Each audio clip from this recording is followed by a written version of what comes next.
Hi, we're Naturally 7, and you're watching Undercover.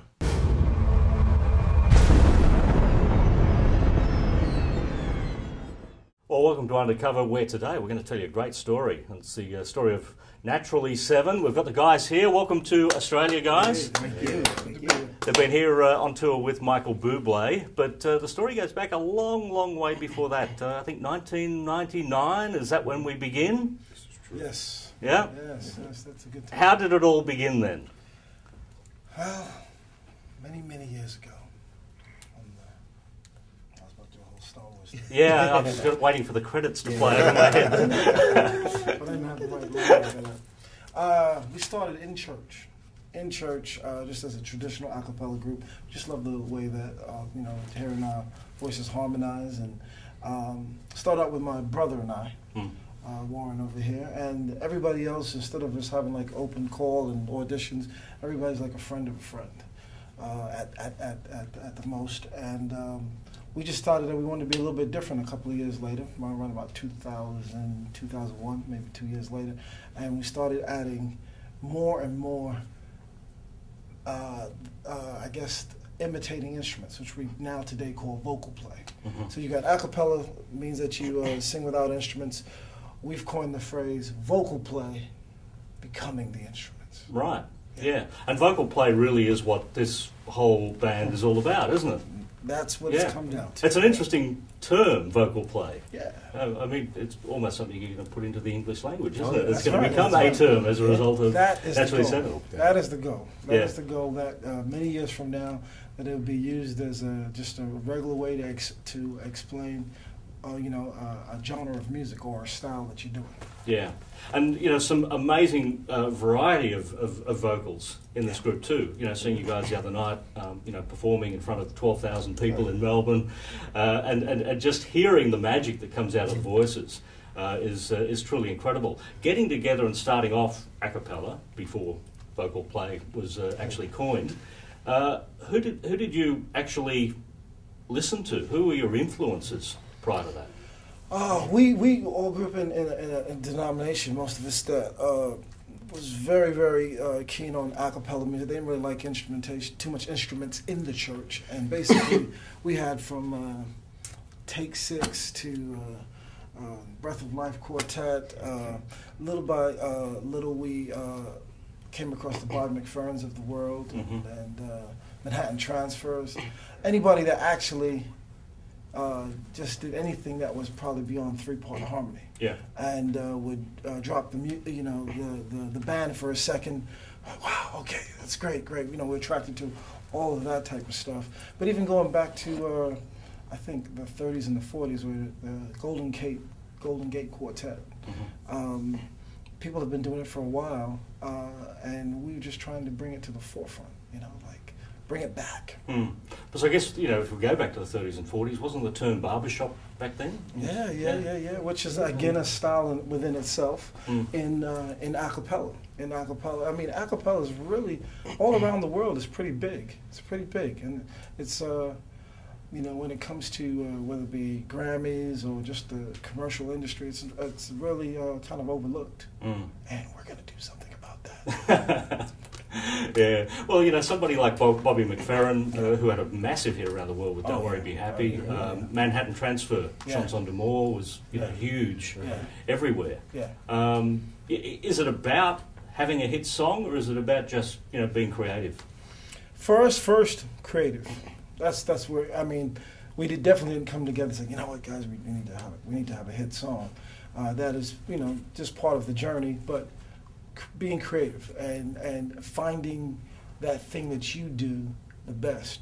For us, we were just looking for that thing that made us different. When you listen to Bee Gees, Earth, Wind and Fire, Beatles, within about 2 to 4 bars, it's them. There's this distinct sound. So our goal, being creative, is like, what sounds are there left? What can we do that could be us?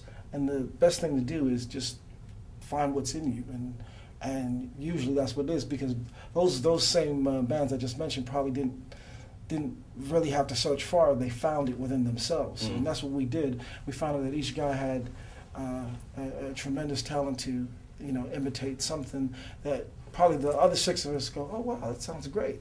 How are you doing that? Well, it's really about using the voice as an instrument, isn't it? Definitely. And, performing the other night, when you actually have somebody like a Bublé and you're up there on stage with Michael and you're performing, does he become part of your instruments at that point? Does Mike become part of our instruments? Yeah. Well, we do share the stage with him a couple of times, but actually he takes over the lead vocal part of the band, and we accompany him. But I mean, it's just, but it is a great experience just to be able to share the stage and share that light with him for a little while. Well, it's not only the stage that you share with him; you also shared a song on your album that he appears on. That's right. That's Relax Max. Relax Max, yeah. So let's talk about that song. What was it like going in the studio and bringing Michael in? Did he actually join you in the studio and do his vocal with you? Actually, no. It was one of those things we did with the long distance thing, where we actually created the music bed. As it would be, and then he actually, at a later point in time, graced us with that vocal, that unbelievable vocal. So yeah, it was a great experience. Yeah, it's amazing, performing in front of 12,000 people on the other side of the planet. What's it like performing in front of royalty? Now, when you say royalty. Let's talk about Prince Charles. Yeah. Oh, okay. Yeah. Okay. So you speak about real royalty. It is, three of us are from England. Oh, really? Yeah, three of us from England. So, obviously, royalty, we understand royalty. There's some guys here that they don't really understand royalty. Not the same way. Not the same way.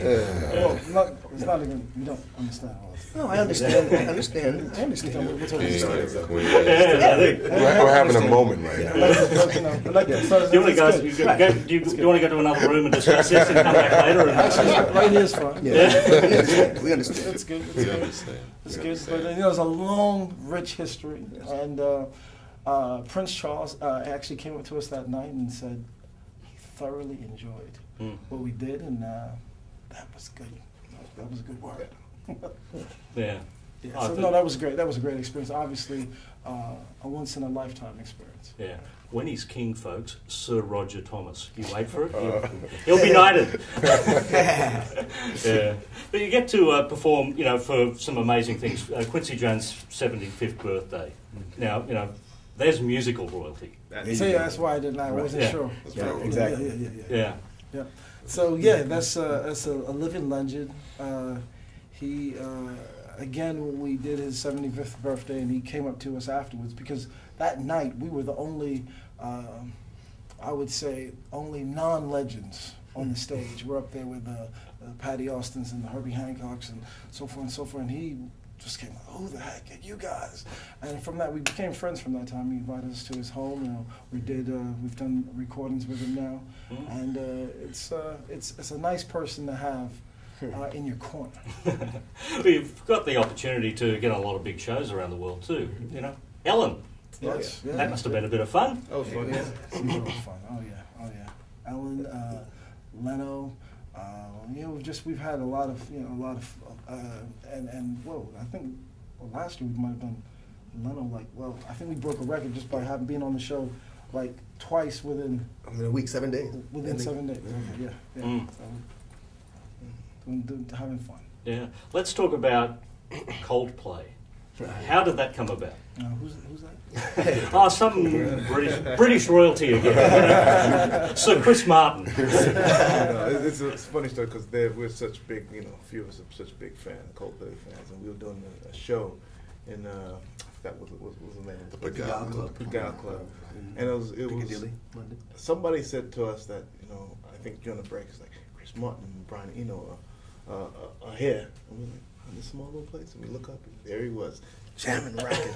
And so after that, he came backstage with us, and he said, "I'd like to get with you guys and meet, have some fun in the studio the next day." So the next day we went to Coldplay studio and met the guys, and just had a great time, just singing and having a good time listening to music. And stuff. So you've recorded something with Coldplay? Well, there's a new Coldplay record coming up. Will we be hearing Naturally 7 on the new Coldplay record? Probably not. Probably not. Probably not. Yeah? We jammed while we were there. So anything is possible in the future, but yeah, not for this up and coming album. Yeah. But we hope for some album in the future. We'd love to do something with them. Yeah. Yeah. Well, there's more shows coming up in Australia in April. Sydney, Melbourne, Brisbane, and the Melbourne Recital Centre down here, which is a fantastic venue to be seeing you guys in next time round. Yeah, we got a chance to look at the venue. It's amazing. It's amazing. Yeah. Beautiful. Yeah. A lot different than anything we expected that we've seen before. Yeah, the acoustics in there are just incredible, aren't they? Yeah. I'm sure you'd want to just go in there and spend the whole day rehearsing just to hear the voices bounce off the walls. Nice sound.